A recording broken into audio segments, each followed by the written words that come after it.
Get ready for a financial miracle unfold. Welcome to the world of Phoenic Token, a realm where digital currency meets tangible assets and where every transaction carries the promise of growth and prosperity. Phoenic isn't your everyday cryptocurrency, it's a powerhouse. The lifeblood coursing through the veins of the Miracle Group of companies. Every transaction within this group, whether it's Code Node, Leveler, Miracle Cash, Miracle Estate, Miracle Pay, is empowered by Phoenic Token.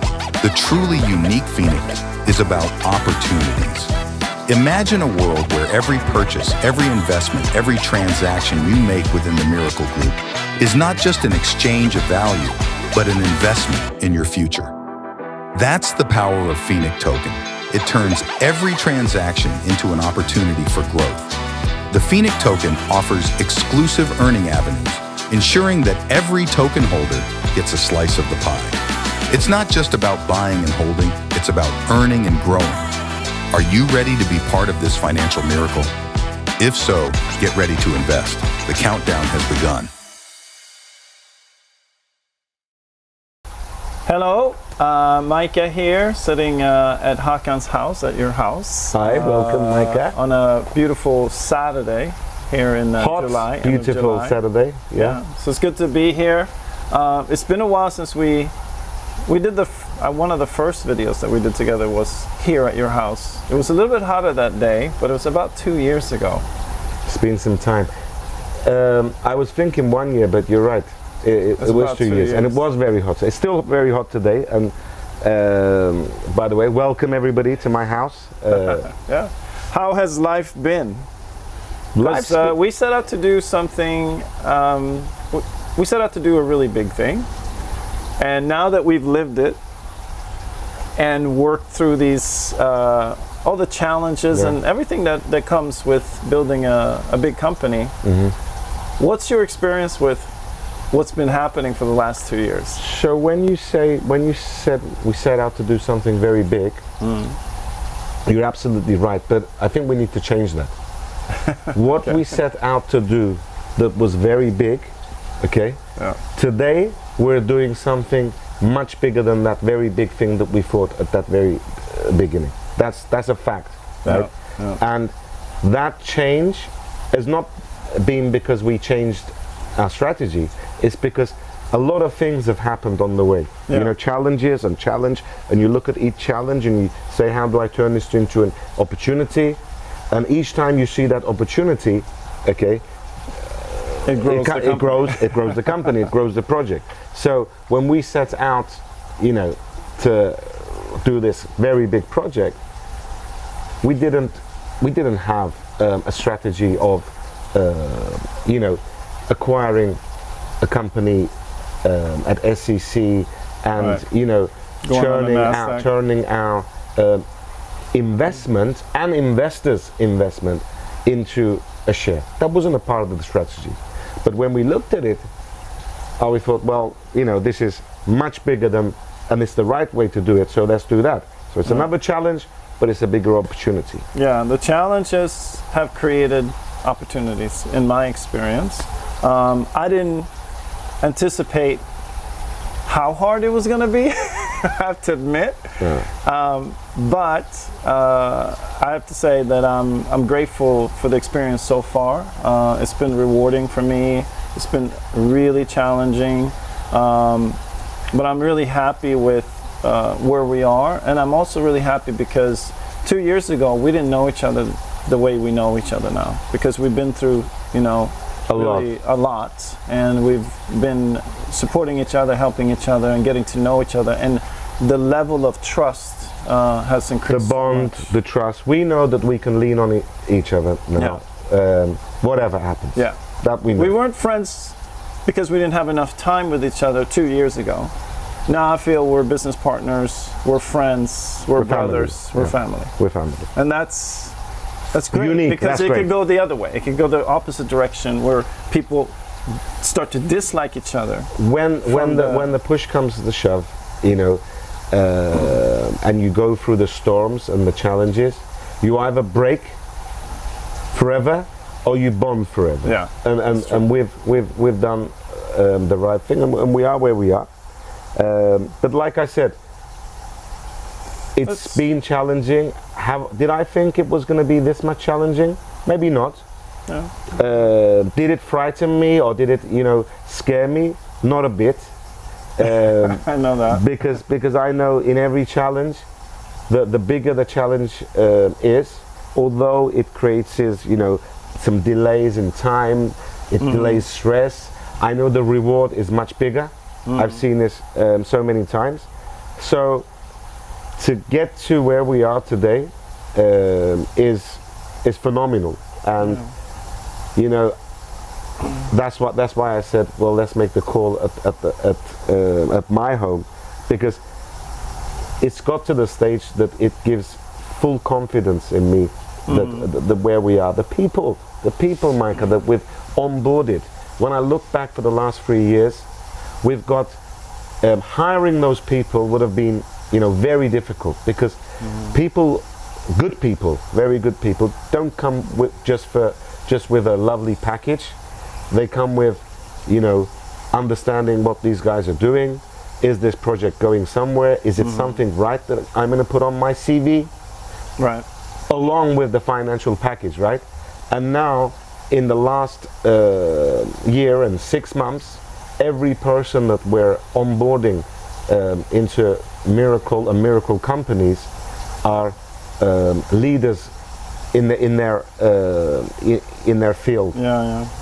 So high quality team. The team becomes 100 times better than 2 years ago, a year and a half ago. It's been improving a lot. And there's a lot of people that are watching now that, they're new to the company, that maybe the last 6 months, and they haven't met you, and so this is kind of we haven't done this in a while, having you frontline. No, it's fantastic. And yesterday I was talking with Pernat, our head of Web3. Yeah. And she said to me, we have a great community, but they need to know not only what we're doing, but they need to understand crypto more. Yeah. So let's start twice a month. Let's start some crypto education sessions. Let's really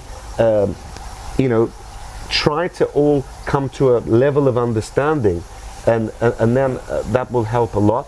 Educate, because like you said, a lot of our community, this is their first experience being involved in anything in blockchain related, so it's a new thing, and it makes sense to educate them.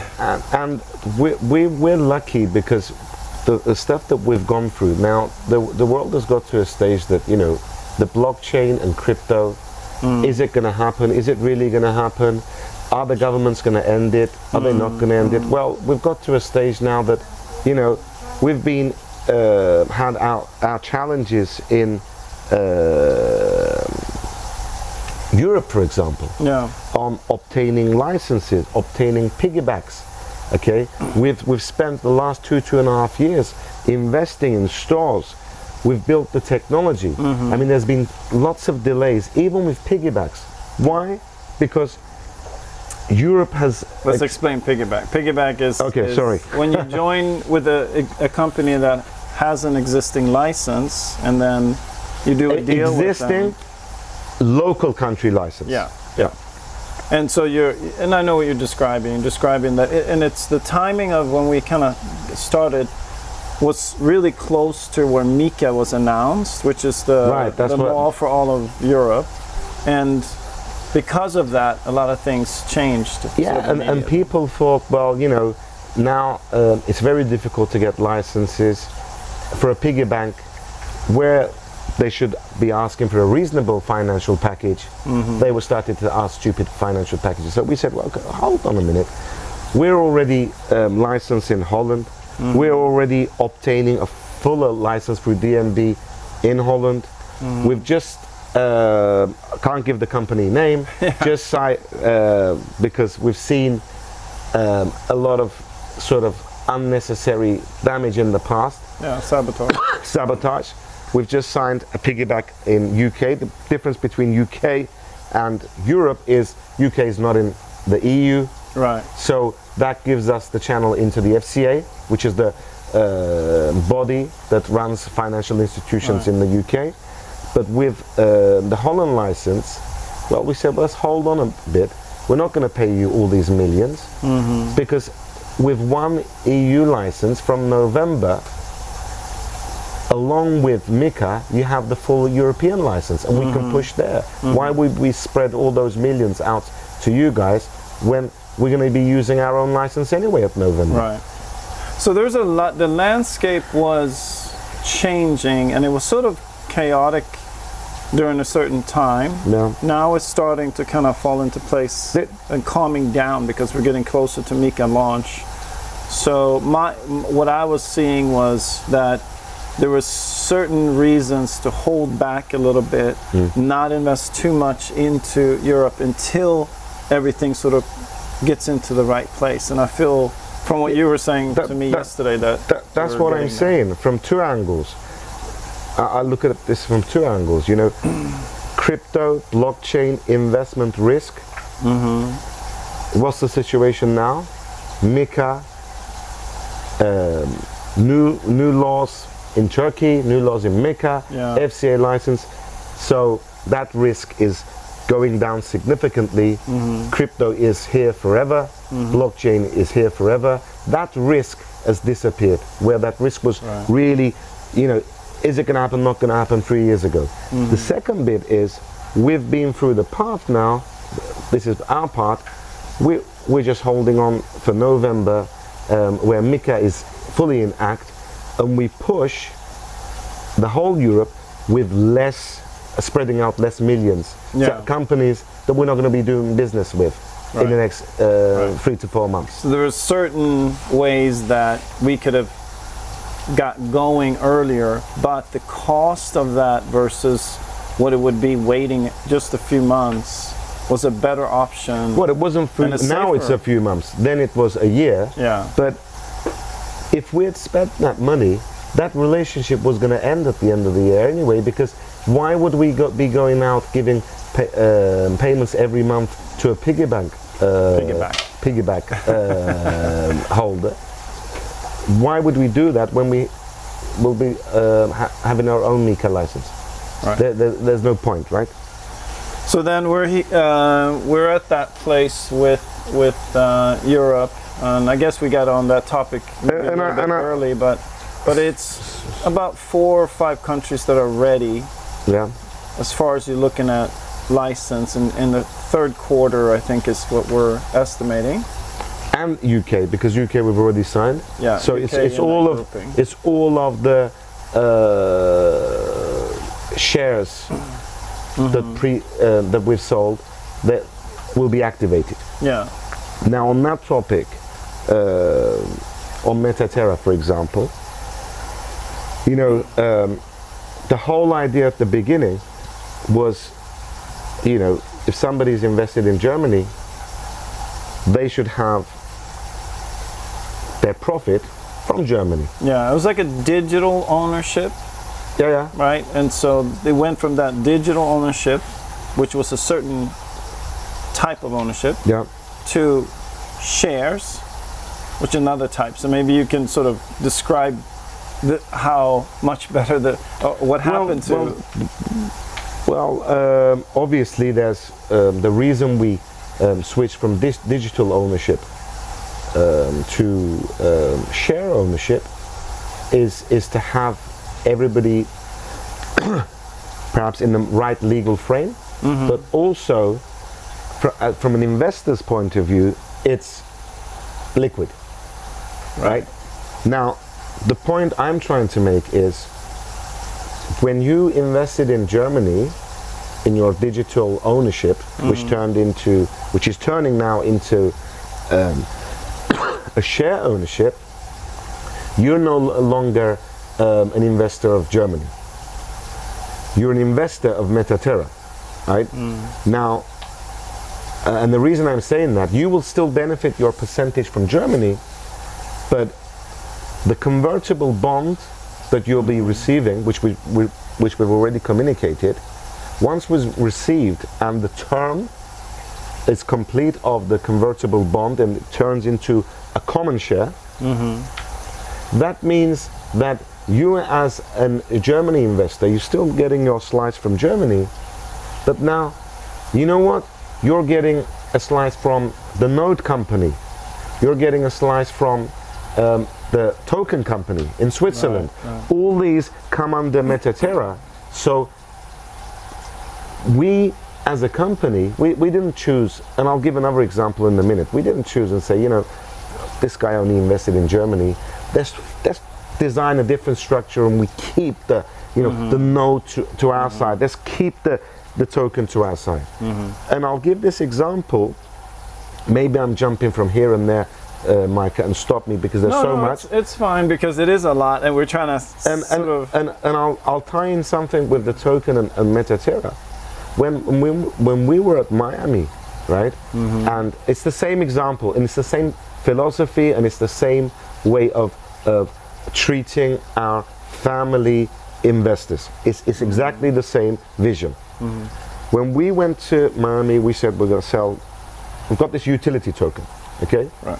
And Phoenic. This utility token, you're going to get discounts on Miracle exchanges, this and that. Miracle Pay. Yeah. That's what it was. Then, you know, as we do, you told me 3 years ago we had to record every meeting we have, and we still haven't even recorded one, by the way. And you know, a lot of it, there's you know, so many different moments that we've experienced in that room with the team. You know, drawing and going back and coming forward. But then we said, well, you know what? Let's add Turkey buy and burn. Well, you know what? Let's add to this token. Let's add Web3, and I'll go into Web3 in a minute.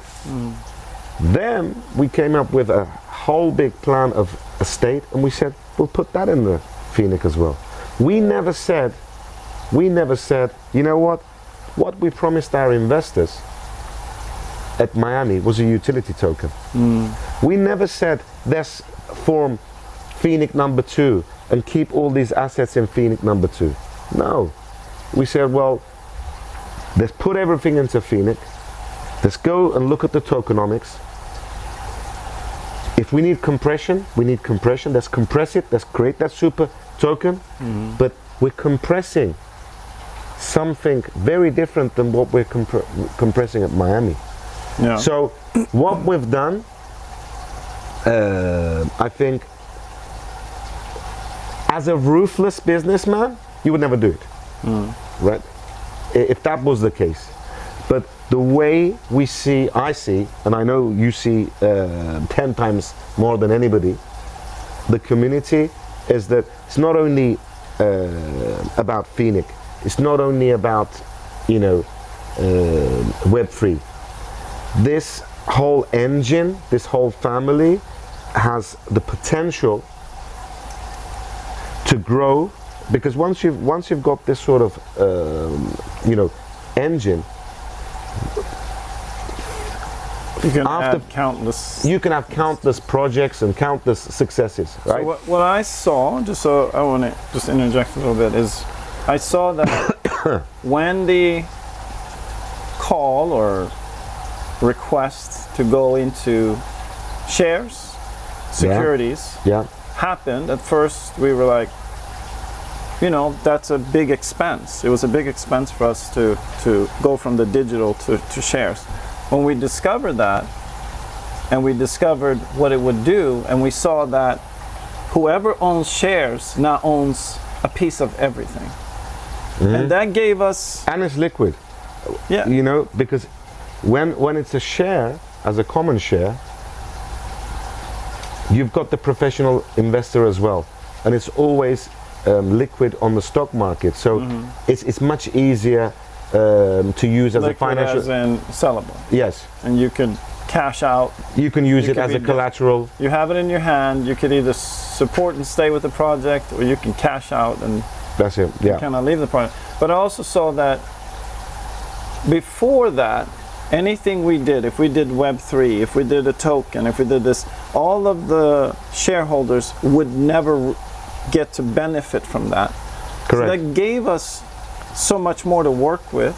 And while we were working things out for Europe, we could be focused on building this additional company, which is the Web3 company, which is That's a what we did. huge asset that was added to the shareholders, almost like a free gift.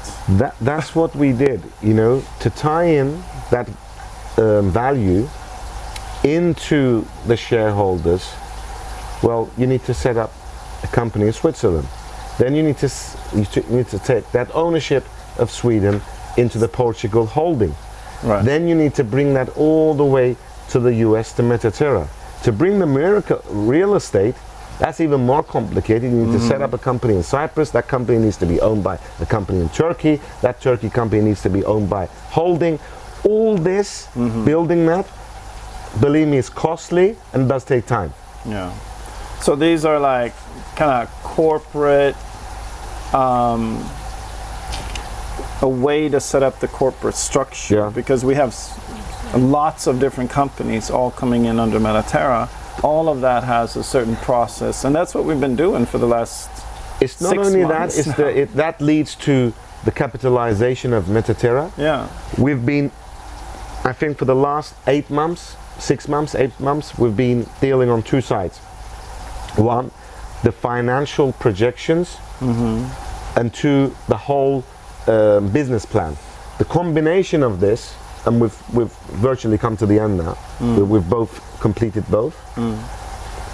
The combination of these two brings us to the stage where we start the new capitalization of MetaTerra, which we're looking to get to a level of $500 million plus. When you say that, that's a valuation that it starts at.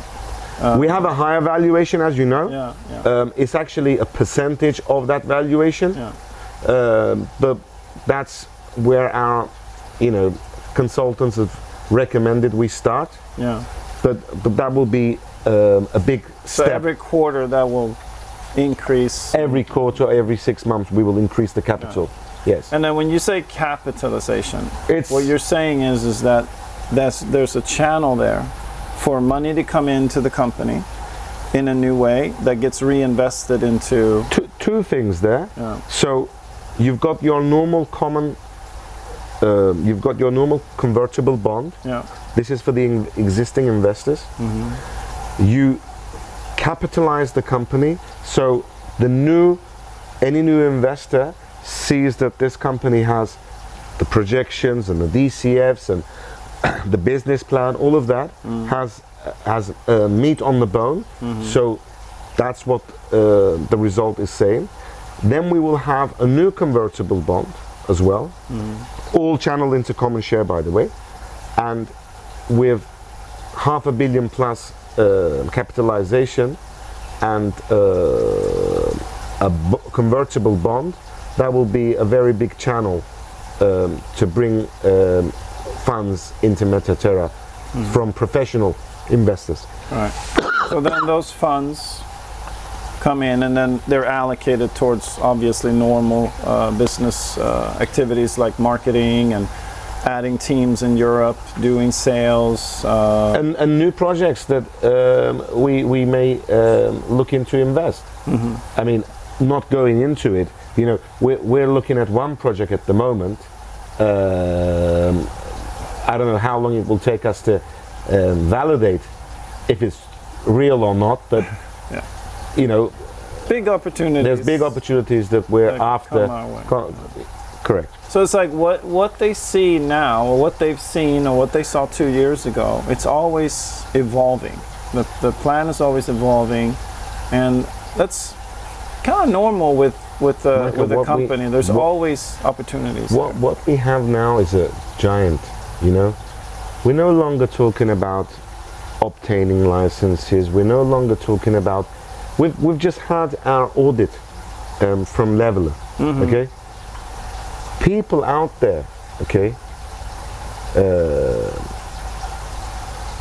some are selling some technology, some are selling air, You know, we're using the top audit companies to validate our software before we go to the market, so people know that, you know, we are what we say we are. Right.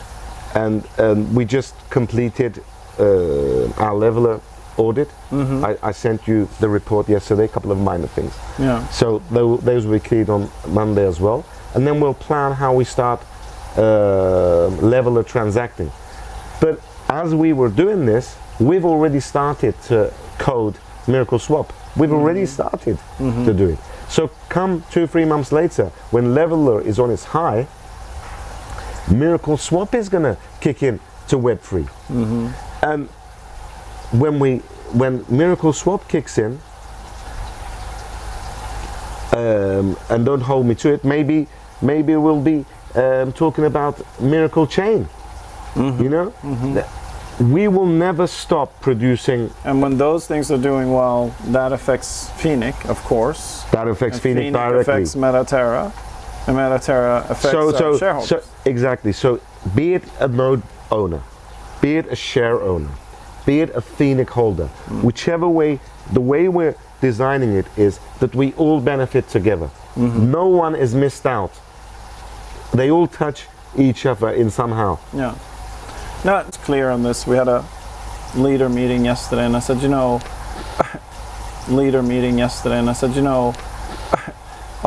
for us in the corporate team, as we see everything that's happening, and you're having talks with Avalanche, and we're talking about, you know, making Phoenix into Avalanche, we're talking about possible partnerships with different companies, and we're excited. And the only thing that I ever had really a concern with is the morale of the community, because it's a rough world out there. We have people who are against us as a team and as a company, and trying to scare people. But that always, in any successful story, okay, you're always going to have people that want to sabotage. Yeah. It's human nature. If we didn't have them, you know, they keep you going. Yeah. And they're always going to question and say, you know, is this a real project? Are these real business people, or are they, like you said, selling air and all that? So that's sort of the thing that we are always really trying to, you know, work against, and to try to fill everybody in.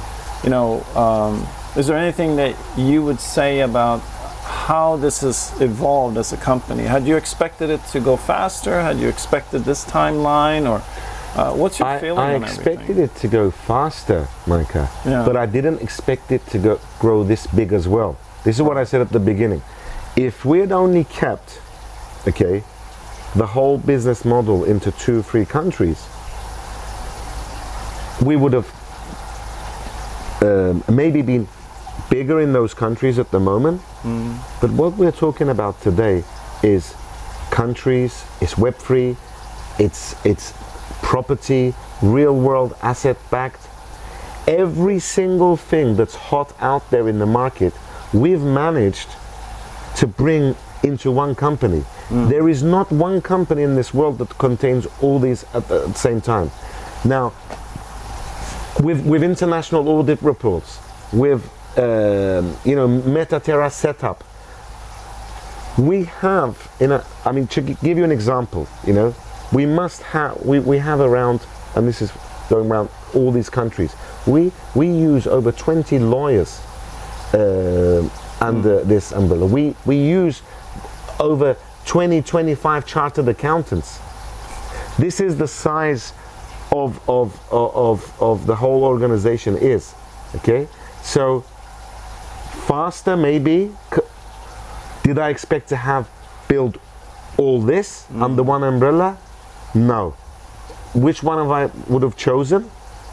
I'm happy that we went through the challenges, and we are with this big organization at the moment. How big is it? What's our employee count at this point?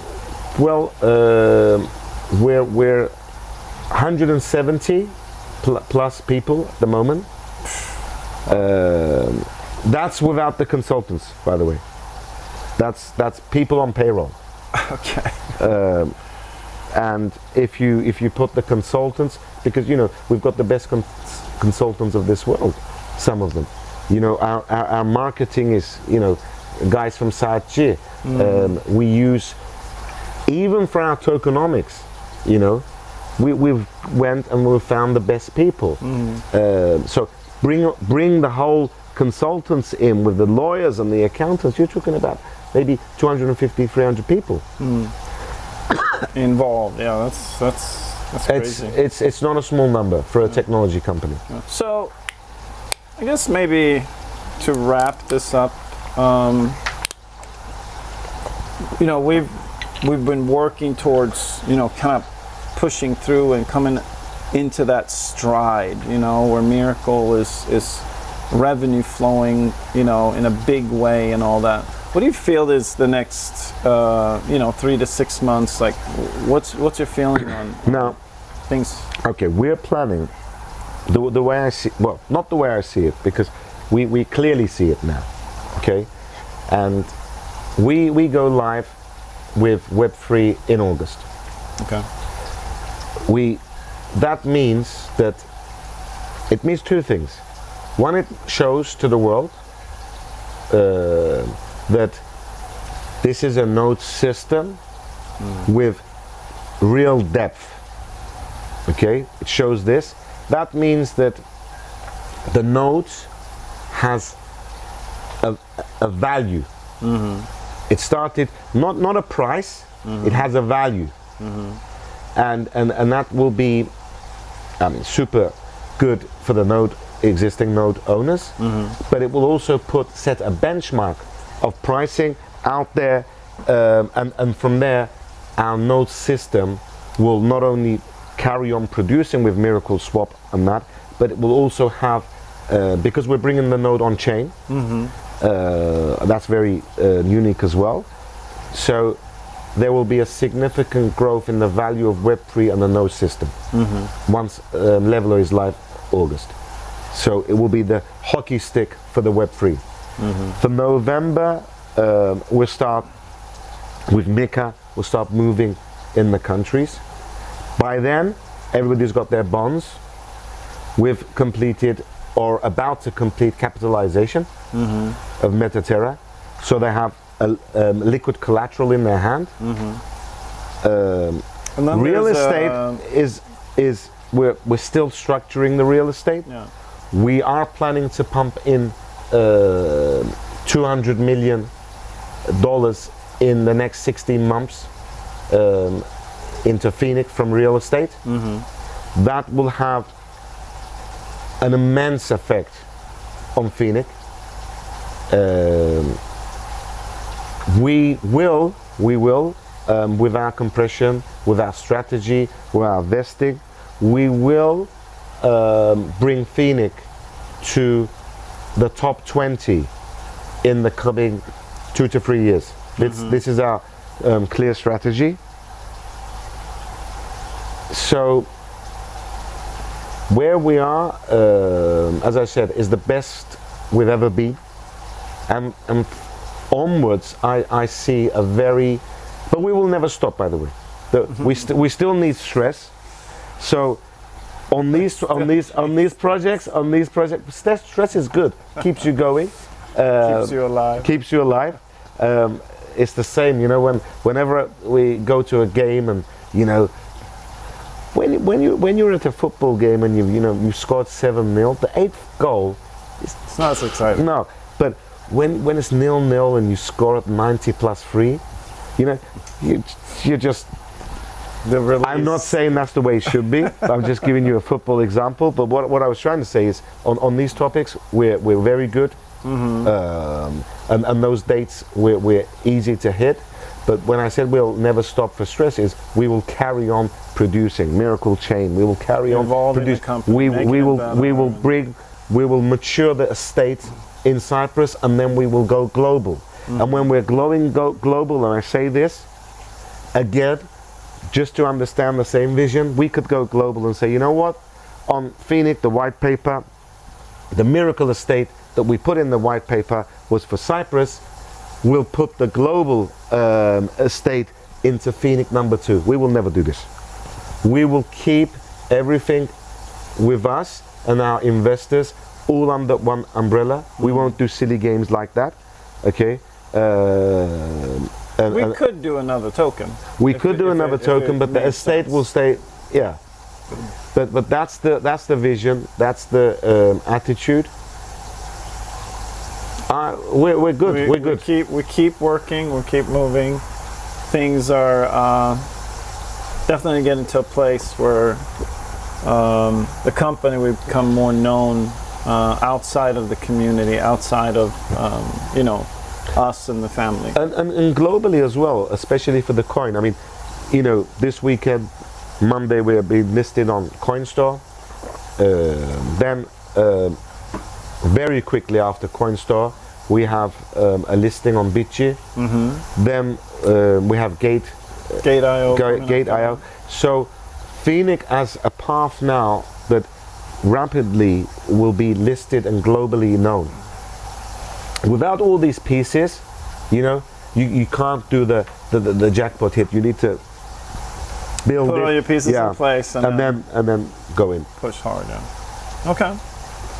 Well, seems like we're doing good, and I'm sure the community is excited to see you again. And I'm happy, and once again, welcome to my home, your home. What I would like to do maybe next year, I know it's coming, is as this is your home as well. These guys, I mean, I know they love doing these events in the States, but maybe we can plan something, maybe not the big event, but something for Cyprus. I would love to see you guys here, spend some time with you, bring you to a football match.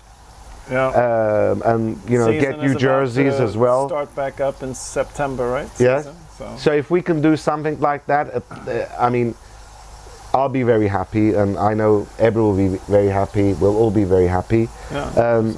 Once again, look, that's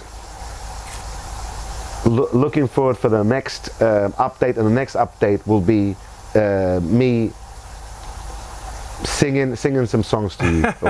Okay. So you guys will be able to meet Hakan in person when you come to Vegas in December.